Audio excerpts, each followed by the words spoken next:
ഓരോരുത്തരും വലിയ കാര്യമായിട്ട് ഇങ്ങനെ പറഞ്ഞു, number of Christian scientist won Nobel prize. So what?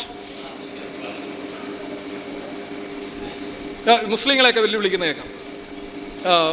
ഇത്രയും ഞാൻ അടുത്തിടെ കണ്ടൊരു കണക്കുണ്ട്, 65% ക്രിസ്ത്യാനികൾ, 21% കണ്ട് നിരീശ്വരവാദിയായിട്ടുള്ള ശാസ്ത്രജ്ഞന്മാർ, പിന്നെ മുസ്ലിം ശാസ്ത്രജ്ഞന്മാർ വളരെ കുറവാണ്. എന്തുകൊണ്ടാണ്?